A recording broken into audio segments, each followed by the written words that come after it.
Boa tarde a todos, né? Vamos. Essa aula que a gente combinou, né? Para ajudar vocês na última avaliação, né? Para a gente conversar. Bem, então até aqui a gente viu, né? Nesse segundo bloco, que a gente viu que no final da Segunda Guerra Mundial, né? O que que rolou, né? Vamos dizer assim, o que que aconteceu. Aconteceu muita coisa no sentido de que o mundo criou perspectivas, né? De primeiro ser multilateral, né? A gente viu o que foi o acordo de Bretton Woods, né? A gente viu que foi uma definição de um sistema de regras, instituições e procedimentos para regular a política econômica internacional, né? Onde você tem o FMI, Banco Mundial, né? E o GATT, que depois vai se transformar na Organização Mundial do Comércio. Né, a gente vê que é um período de prosperidade, vamos pensar assim, vamos dizer prosperidade relativa no mundo, né? Lógico, não acaba a pobreza, não acaba a guerra, mas você tem esse momento, né, onde a gente vai ter uma simbiose entre o Keynes, que ai meu Deus do céu, cabeça ruim, gente, entre a simbiose entre o keynesianismo e o fordismo, né, que vai permitir, né, que esse período seja conhecido como a Golden Age do capitalismo, era de ouro do capitalismo, onde especialmente na Europa você vai ter o estado de bem-estar social, né? Beleza, tem uma série de elementos, né? E essencialmente o que fica desse período é a coisa das relações multilaterais. Mas é um ciclo, né? E todo ciclo ele se encerra, né? Todo ciclo ele chega ao fim. Bem, a gente vai ter que já no final da década de 1960, você tem o crescimento econômico do Japão, Alemanha, a recuperação europeia, industrialização da América Latina, né? Tem todos esses fatos que vão se dar. Só que, veja bem, e começam a existir algumas pressões não econômicas também do capitalismo. Primeiro, é a questão da inclusão, né? Negros, mulheres, né? Você tem aí o chamado Maio de 1968, começam a questionar algumas começa a questionar tanto a forma do capitalismo como a forma do chamado socialismo real, por isso que ele vai se encerrar também. Começa a existir, a partir de 1972, a partir da chamada Conferência de Estocolmo, um primeiro momento de discussão da coisa ambiental, né? Onde você vai ter lá em Estocolmo a ideia de crescimento zero, que não vai ser aceito pelo resto do mundo, e vai começar até chegar ao que a gente viu hoje, né? A questão do ambientalismo, a sustentabilidade como carro-chefe, a ideia de desenvolvimento sustentável nessa daí. Então são pressões do capitalismo, não econômicas, vamos dizer assim, né? A produção das suas externalidades que vão se resolvendo ao longo do tempo. Né? A gente vai ver que hoje a questão ambiental critica muito o Brasil, na Europa, a ideia de responsabilidade social, tudo é resultado desse período. Né?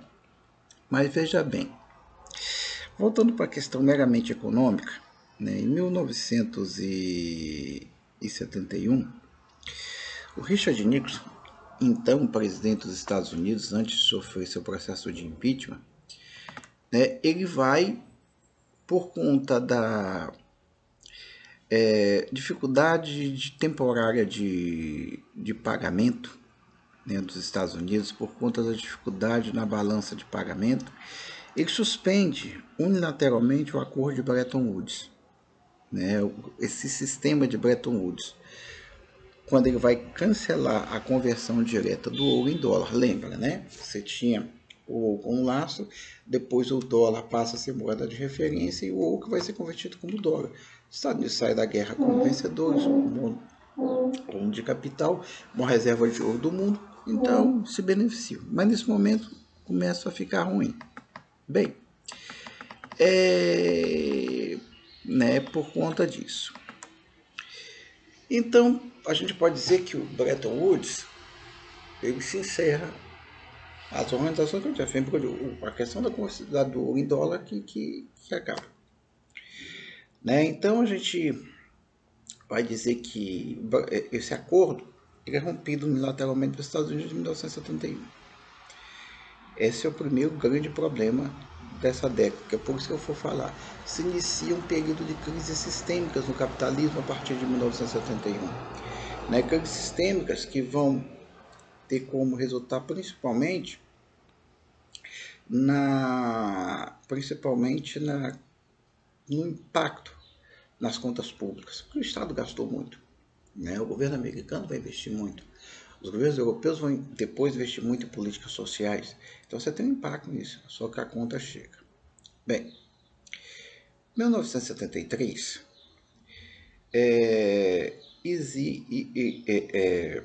bom, e para isso, o que vai acontecer? Isso vai resultar, esse fim do acordo do Bretton Woods, uma desvalorização do dólar no início da década de 1970. Bem, se eu tenho a desvalorização do dólar, todo mundo, no mundo todo tinha dólares na mão. Se tem uma desvalorização do dólar, os detentores do dólar vão acontecer com eles? Vão perder, logicamente, não é isso? Vão perder, logicamente. E nesse momento,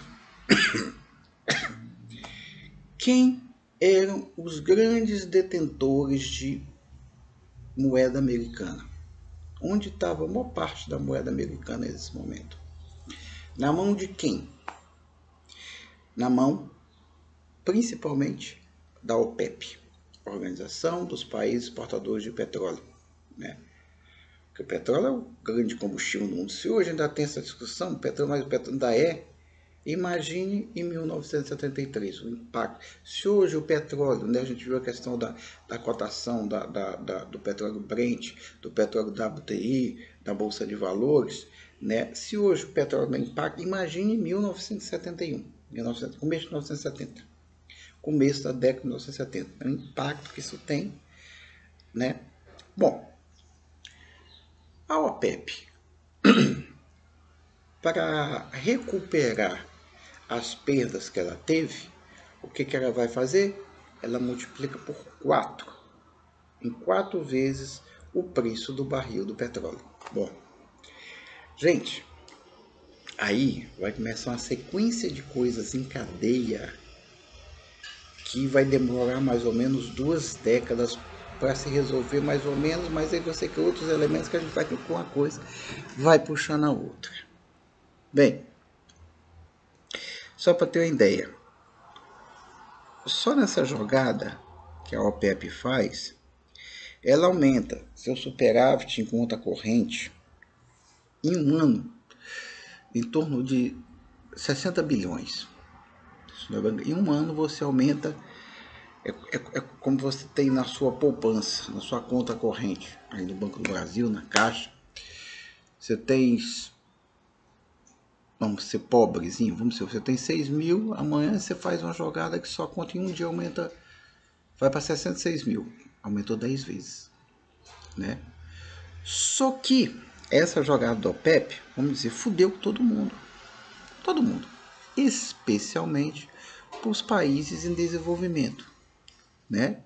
Que tinha um déficit de 8 bilhões em 1973 e esse déficit saltou de 51.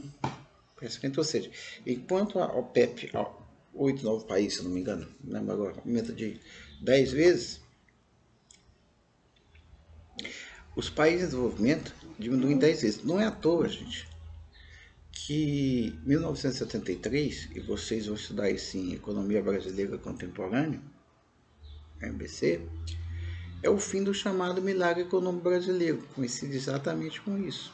Né? É o fim, e porque 1973, vamos dizer assim, é um marco, a gente pode dizer como marco temporal do fim de uma era de ouro, né, desse capitalismo. Bem, só que isso, como eu falei, vai gerar uma série de coisas. Por quê? Até o começo da década de 1970, o dinheiro era barato no mundo. Não é à toa que os Estados Unidos está financiando a América Latina. O Brasil vai pegando dinheiro emprestado, industrialização, em 1973, nosso chamado milagre econômico. O Brasil vai pegando dinheiro emprestado, tá, investimento, atraindo capital, beleza. Dinheiro barato, né? Dinheiro barato, você vai ali, pega no banco, dinheiro barato, todo mundo vai pegar dinheiro emprestado para construir seu comércio, para aumentar seu boteco, né? Todo mundo vai fazer isso aqui. Bem, só que os bancos, os bancos, especialmente os bancos que estão, os bancos norte-americanos, começam a ter necessidade de reciclar esse dinheiro. Os Estados Unidos precisam fazer isso, né? E o que vai acontecer? A primeira coisa, o primeiro impacto que vai acontecer na década de 1970 é o aumento dos juros da dívida dos países em desenvolvimento. Não é à toa que depois a gente vai ver que isso vai gerar uma crise. A crise do petróleo vai gerar depois uma crise da dívida em 1980. Aí vamos chegar lá depois. Só para ter uma ideia, né? Em 1973, a dívida dos países em desenvolvimento era em torno de 330 bilhões de dólares, lógico. Começo da década de 1980, saltou para mais de 600 bilhões. Porra, isso é um impacto fodido. Por quê? Por que saltou? Por causa dos juros. Porque os juros não eram fixados, fixados, né? Não eram pré-fixados, vamos dizer assim, desculpa, né? Bom, então você tem que aqui, né? Você tem esse movimento, outra coisa. Todo esse dinheiro, né? Se antes a OPEP concentrava muito dólar, mas agora está mais ainda, que aumentou o preço do barril do petróleo. Eu falei, aumentou em 10 vezes, né, o seu saldo em conta corrente dos países da OPEP. Bom, os americanos precisam recuperar esse dinheiro. Como é que eles vão fazer para recuperar esse dinheiro? Bem, recuperar esse dinheiro como? Como eu falei, aumentar a taxa de juros. Aumentar a taxa de juros, porque isso começa a pegar. Aí o que? Esses chamados petrodólares vão voltar para os Estados Unidos, só que os americanos vão aumentar sua dívida pública, né? Porque eles vão dizer o seguinte: o que é aumentar a dívida pública? Ó, Pepe, me empresta o dinheiro que eu paguei pelo petróleo seu, que eu aumentei, me empresta aí que eu vou te pagar tantos por cento, né? Então eu tenho um movimento, né? Então eu tenho um movimento de que complica para todo mundo, né? Complica para todo mundo. Bem, e aí, como eu falei, então a consequência, né, nesse período é que, especialmente para a América Latina, foi o maior impacto da crise do petróleo, do aumento da taxa de juros, né? Se a gente vê, né, que nesse período, em 25 anos, já final da década de 1960, é só para ter ideia, a América Latina cresce em torno de 5%. Na década de 1980, a América Latina cresce menos de 0,5%. A relação dívida externa PIB salta de em torno de 18% para 1973 para 61% em 1973. Diferente do sul da Ásia. Colônias abertas, né? É aí que vai surgir os chamados tigres asiáticos, que vão aparecer como satélites da economia japonesa e vão começar a atrair investimentos japoneses aqui se industrializar, que tem mão de obra qualificada, né? Se forma. Bem, então você tem aumento aí você tem, para os países da América Latina especialmente, aumento da dívida externa, aumento da inflação, né? Isso vai gerar, né, é, é a necessidade de vários ajustes. Bom, 1979, você tem uma segunda crise do petróleo, né? Bom, todo esse movimento que eu estou falando do início dos anos 1970 vai gerar uma outra crise. Por isso que eu falei, uma crise vai gerando a outra. A outra coisa, final da década de 1970, por conta da necessidade de reciclagem dos petrodólares, vai começar a existir vai ser uma pequena pressão de desregulação dos mercados financeiros. Porque os bancos começam a dizer, ó, tem muita regulação, tem muita taxa, tem muita coisa, tem muito pegando para movimentar meu dinheiro. O negócio está feio, precisa ser mais rápido, né? Precisa andar mais rapidamente com isso. Bem, então, o que vai ser essa crise na década de 1980? Então, você tem a crise do petróleo, que vai chegar a chamada crise da dívida. Bom, o que vai acontecer com os países latino-americanos especialmente, gente? Lógico, tem impacto nos Estados Unidos. A gente vai ver por conta disso, 1982, começo de 1980, são eleitos governos extremamente conservadores nos Estados Unidos e na Inglaterra, Reagan e Margaret Thatcher, que vão propor políticas extremamente liberalizantes. Né? Aqui o Chile, apesar de ser uma ditadura, enquanto os outros países estão saindo da ditadura, o Chile está fortalecendo. Vai ser o modelo do neoliberalismo. Isso vai gerar muita pobreza no Chile hoje. O que a gente vai para desigualdade, que é o modelo do ministro da Economia, que é uma merda. Né? Mas é isso. Então, começo da década de 1980, vai fazer com que esses países, especialmente, não só a América Latina, gente, veja bem, especialmente a América Latina, elas passam por uma necessidade de aumentar as exportações. Por quê? Porque qual a única forma de conseguir dinheiro? Com empréstimo ou com exportação. Né? Então, né, nesse meio momento você tem bons desempenhos dos países latino-americanos, melhor que os asiáticos, só que está acontecendo o seguinte, para aumentar as exportações, o que tem que fazer? Você tem que desvalorizar a sua moeda, não é isso? Isso é conceito básico de economia, todos sabem. Aprender introdução à economia, espero que tenha aprendido introdução à economia.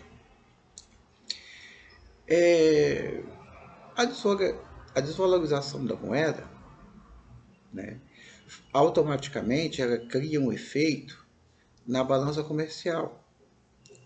Ela aumenta a exportação e necessariamente reduz, ela se torna menos atrativa importar. Mais ou menos o que a gente está vendo hoje, só que outro contexto, lógico, né? A gente está vendo um aumento, né? Bem, se tem menos importação, o que vai acontecer com relação à oferta e demanda, gente? Conceito básico de economia. Você vai ter uma pressão da demanda sobre a oferta. Consequentemente, os preços aumentam. Se os preços aumentam, tem o quê? Inflação. Inflação corrói o poder de compra, especialmente do salário. Né? Então, só para ter ideia, entre 1951, 81 e 1983, você tem uma redução de 40% do volume de importações. Você tem uma recessão com inflação. Na Ásia, só que na Ásia está diferente. A Ásia tem menor endividamento, são economias mais abertas e a oferta de crédito não é interrompida. Então você tem... É por isso que explica, ó, na crise da década de 1980, a crise da dívida, problema para a América Latina, a Ásia cresce. Aí que vai ser os chamados tigres asiáticos. A economia japonesa cresce muito. A economia japonesa vai precisar por uma reestruturação produtiva, né, que o povo vai chamar, comandado pelo chamado toyotismo, que vai puxado principalmente pela indústria automobilística, que vai se tornar quase a segunda, praticamente disputar com a Alemanha, a segunda economia do mundo. Vai arrebentar com a indústria automobilística americana. Então você tem elementos que estão... só que depois, na década de 1990, vai ver, a crise passa para a Ásia. A gente vai vendo que o negócio não para. Por isso que eu estou chamando de crise sistêmica. De 1970 para cá, as crises não diminuem, as crises só aumentam. Né? E fica cada vez mais difícil resolver. E a gente vai ver por quê, mas com calma. Bom. Só que aí, você tem na América Latina, enquanto na Ásia você tem economia mais aberta, você tem que 80% da dívida é pública, só que o lucro era privado. Então você tem algumas alternativas. Eu estou falando na América Latina porque é onde sofre o maior impacto. Os Estados Unidos tem impacto no emprego, porque se vê um rei, tenta privatizar, só que não dá certo. O Chile, que vai ser o modelo neoliberal, fica naquele negócio. Só que você pega o que é o Chile até hoje? O Chile produz o quê? Cobre, vinho e turismo. Desigualdade social bruta, imensa. Talvez você vá em Valparaíso, em Santiago, tem uma coisa, mas interior do Chile, pobreza, viu os conflitos agora. É um modelo que não deu certo. Só o Paulo Guedes que acha que dá certo. Quem vai estar enriquecendo com isso? Bem, e aí você tem qual a alternativa dos governos para adquirir edifícios? Primeiro, gerar superávit fiscal. Ou seja, o que é gerar superávit fiscal? Você tem que gastar menos do que recebe. Só que naquele momento é inviável, né? Porque o governo precisa manter política de subsídio, uma série de coisas, para manter a atividade exportadora. Porque por mais que 1980 seja chamada década perdida para a América Latina, mas você tem grande crescimento na balança comercial. Né? Emitir moeda. Só que emitir moeda gera pressão inflacionária, porque as pessoas têm mais moeda do bolso. Né? Em 1980, se ia no supermercado hoje, o arroz estava 20. Amanhã o arroz estava 60. Né? Só que você estava cheio de moeda no bolso e não valia nada. Bom, aí você tem a integração das contas públicas, ampliação da dívida externa e interna e hiperinflação. Em 1982 tem a moratória do México, mas eu não vou pagar dívidas. Você tem uma quase moratória da Argentina. A Argentina até hoje tem problema com a dívida externa. Brasil com dificuldade, está com o né? O FMI ainda é importante nesse momento. Qual quebra? Né? Então, a gente vai vendo que você tem uma pressão agora, né? Eu estou falando uma coisa gera outra. Diante disso, começa a dizer, por que a Ásia não está tendo problema? Porque a Ásia é liberal. A Ásia tem um mercado aberto, só que tem um detalhe, na Ásia tem um mercado aberto. Você não tem protecionismo que você tinha no Brasil, né? A gente vai ver que a economia se abre na década de 1990. Só que você tem uma forte presença do Estado na economia, é diferente. Por exemplo, investimento em ciência, tecnologia, né, em qualificação técnica da classe trabalhadora, o Estado vai interferir nisso aí. Então, veja bem, uma economia aberta não quer dizer economia sem Estado. Os caras fazem uma confusão para confundir. Vamos fazer um trocadilho aqui. Né? Mas aí você vem pressão por maior competitividade, abertura econômica. Vem o chamado final da década de 1980 para resolver os problemas.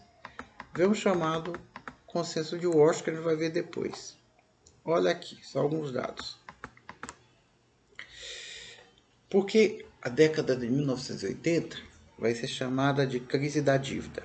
Bem, entre 1978 e 1981, só para ter uma ideia, as taxas de juros aumentam de 9,5% para 16,5%. Porra, meu gosto é chegar no banco. E no começo da década de 1970, as taxas de juros internacionais chegaram em torno de 3%, 4%. Isso vai fazer com que o dólar se valorize, só que você vai acontecer uma grande recessão em nível mundial.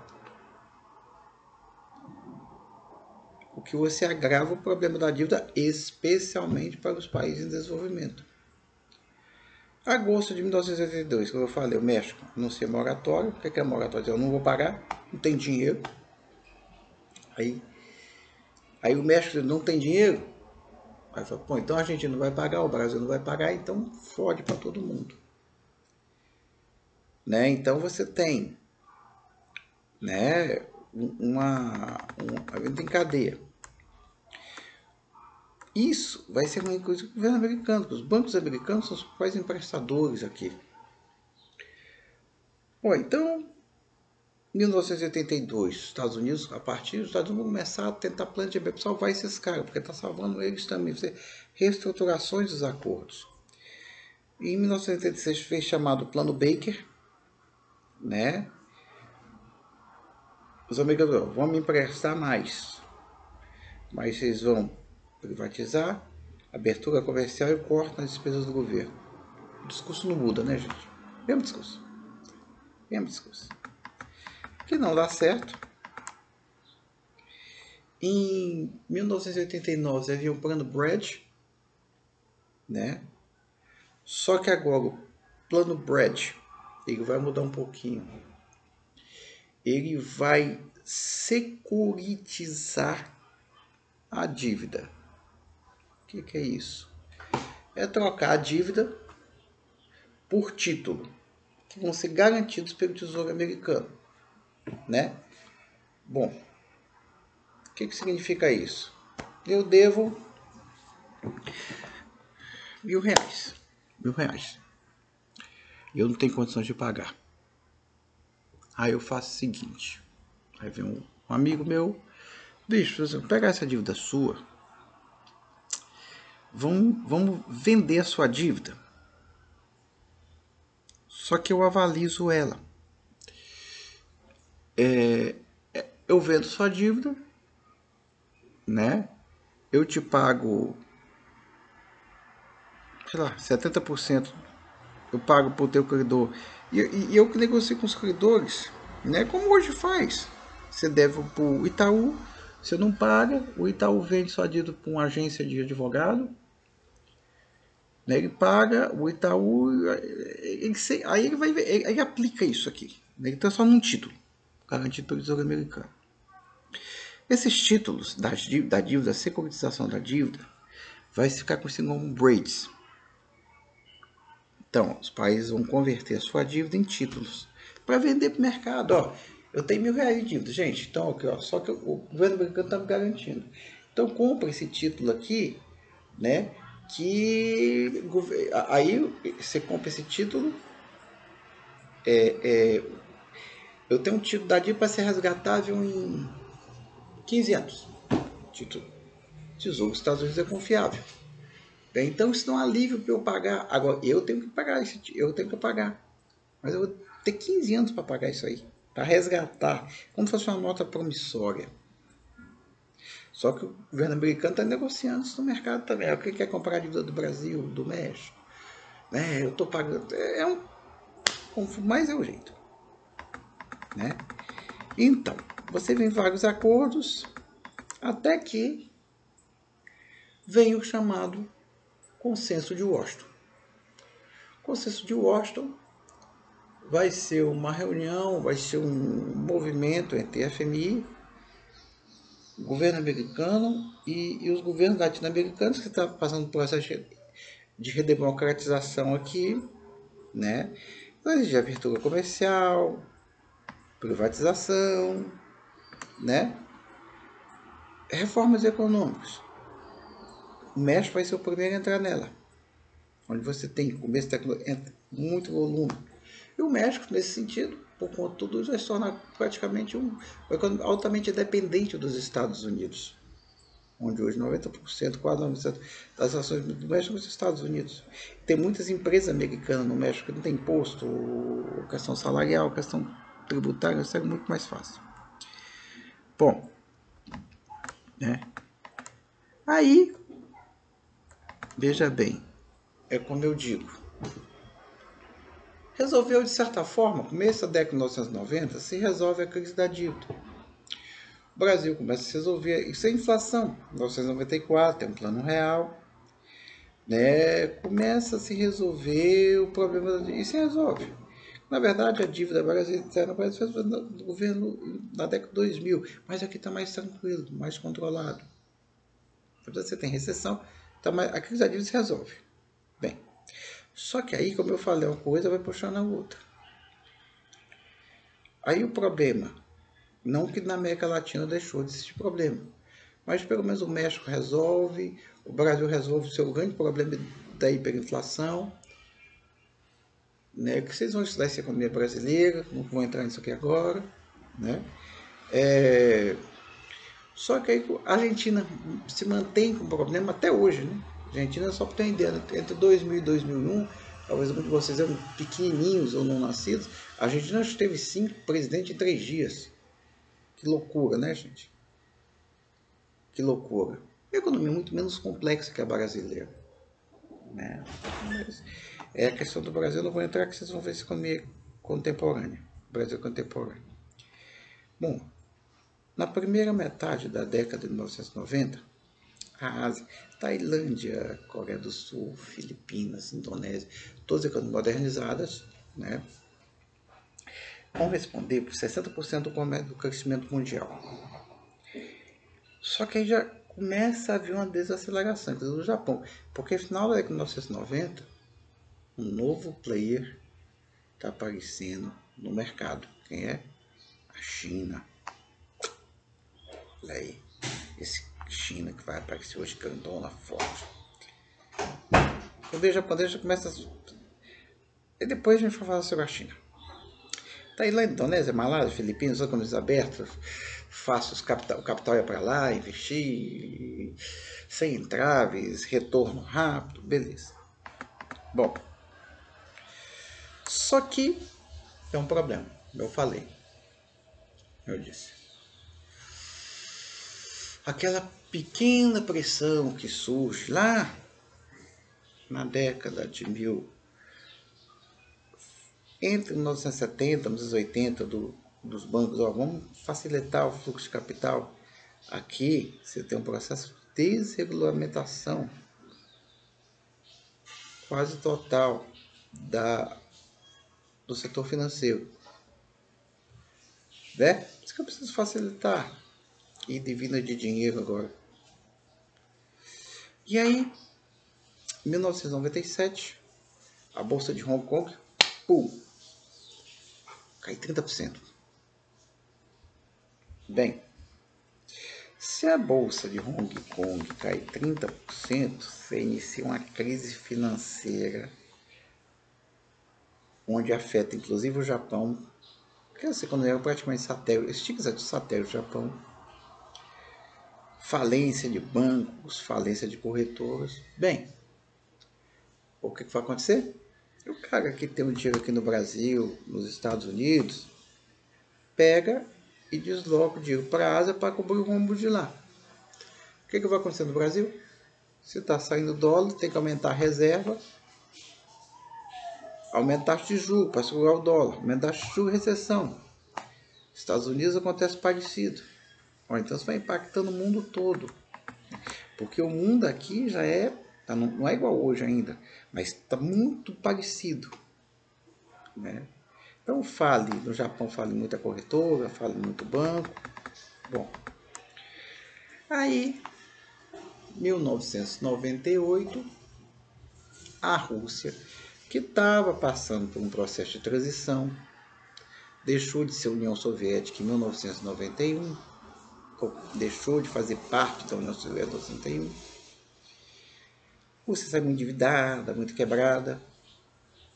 O Putin só assume, acho que em 2000, 2001, 1900, sei lá. Beleza. A Rússia se recupera hoje. Né? Você tem uma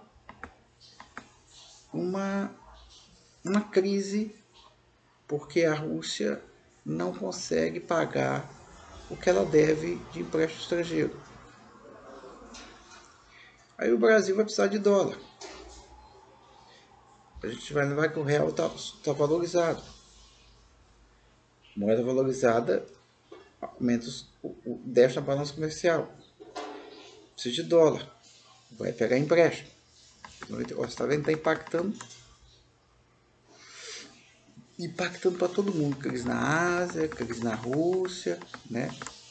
E aí, como eu falei, porque agora, né, os caras vão exigir um menor controle sobre os investimentos, sobre os fluxos de capital. Bom, só para ter uma ideia. Em 1980, o mercado financeiro global, né, ele vai ter um estoque de ativos em torno de 5 trilhões.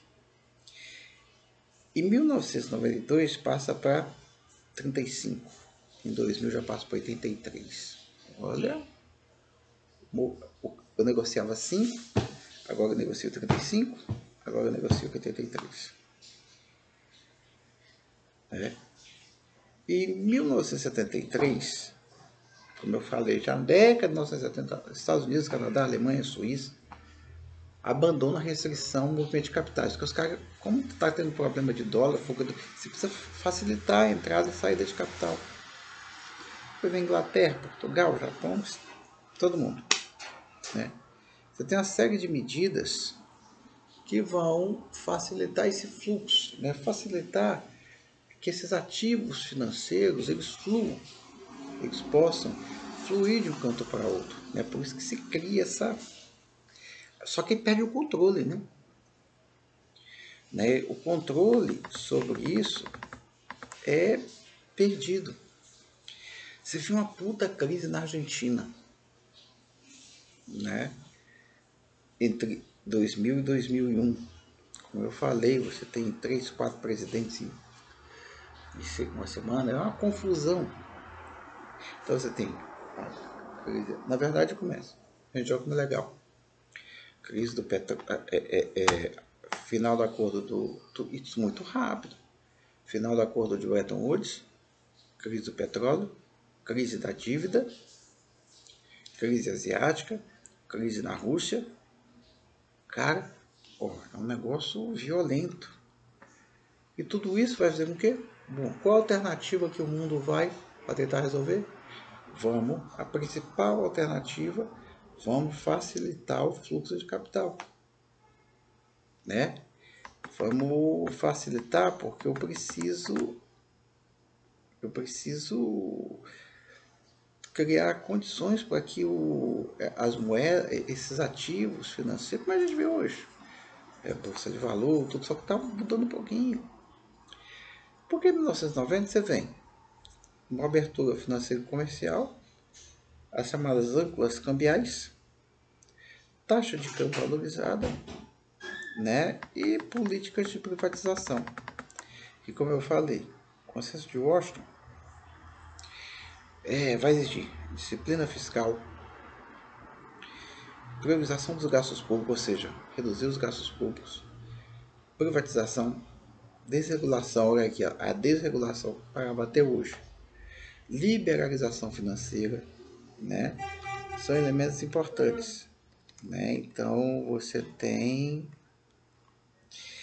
né, elementos que são dados especialmente na América Latina, mas aí eu tenho, né, e aí eu venho essa década, estabilização, mas eu tenho dificuldade de crescimento. Né? Vem as crises asiática, Rússia, Hong Kong, Japão. Só que o mundo agora, se em 1929, onde eu não tinha esse processo de conexão, especialmente conexão financeira, o mundo já passa por um pouco de impacto. Imagine a merda que não é final da década de 1990, né? A desgraceira que não é isso aqui. Bom, então vamos lá.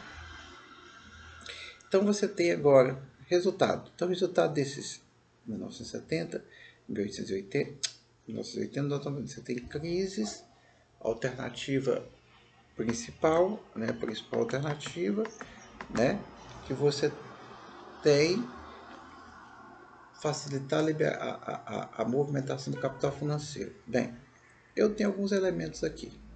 Bom, economia internacional. Eu tenho o crescimento do comércio, as remessas começam a ficar mais fácil. Começa a se ter de novo, né, uma liquidez internacional muito favorável, né? Então eu tenho 1980, destruição. Eu tenho a tentativa, porque a ideia também era facilitar o manejo das chamadas políticas macroeconômicas, né? Eu tenho o chamado movimento neoliberal, né? Desenvolver políticas anticíclicas. O que são políticas anticíclicas? Né? Quando eu facilito o manejo das políticas macroeconômicas, eu facilito a política anticrise, né? Só que eu tenho também o aumento dos preços de exportação. Aqui explica, né, essa retomada dos commodities depois da década de 2000, Brasil, Argentina, Austrália. Porque o preço das commodities volta a ficar atrativo, não recupera as perdas, para ficar atrativo, né? E começa essa coisa de commodities, petróleo, minério de ferro, depois que eu expliquei esse player que entra no mercado da China, né? Aí aparecer, né? Então eu tenho um pequeno, apesar da crise asiática, da crise russa, né?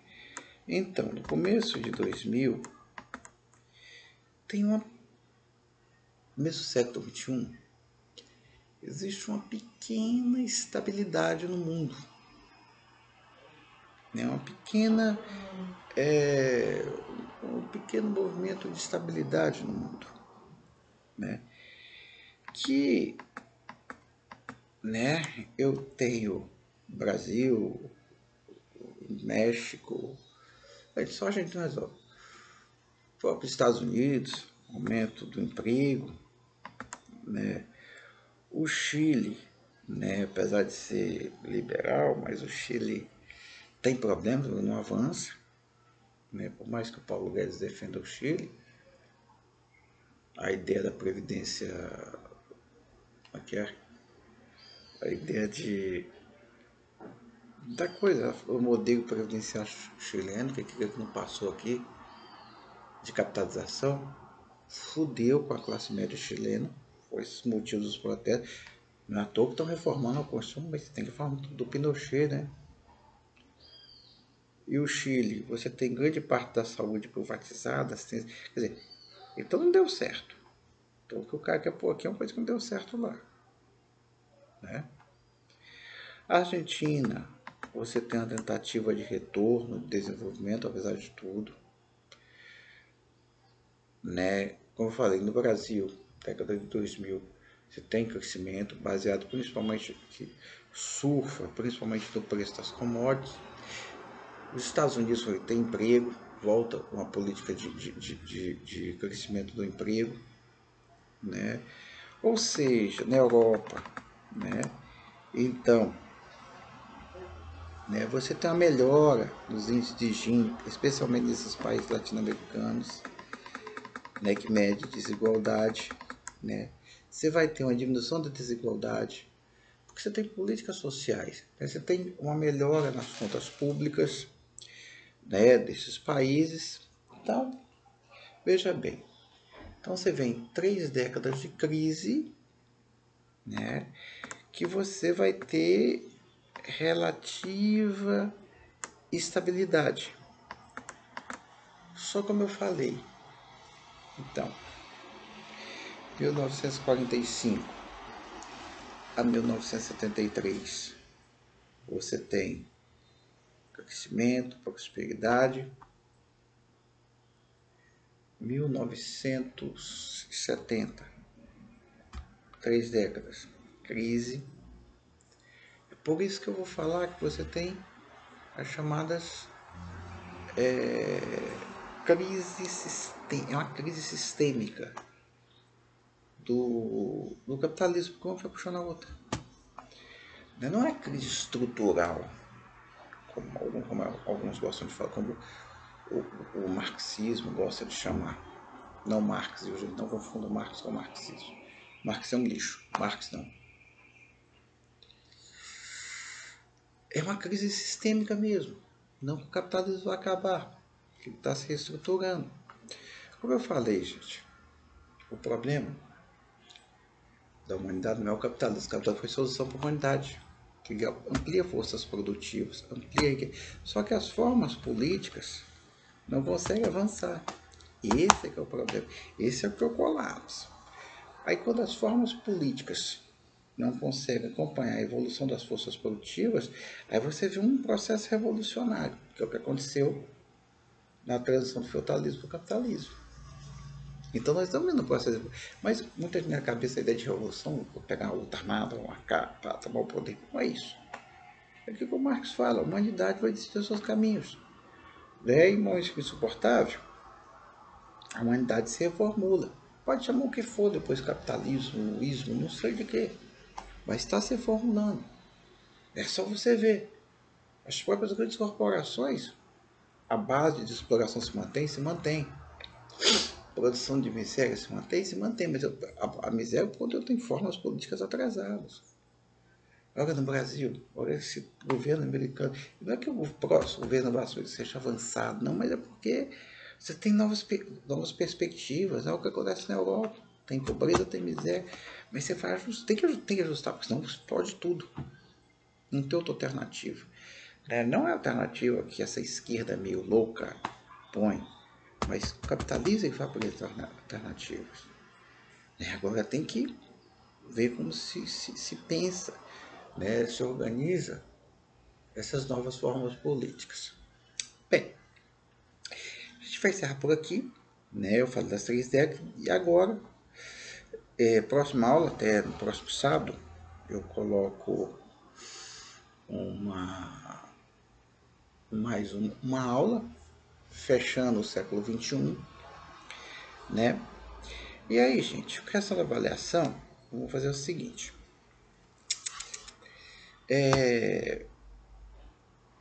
Na hora que eu fechar a próxima aula, eu já coloco a questão da avaliação.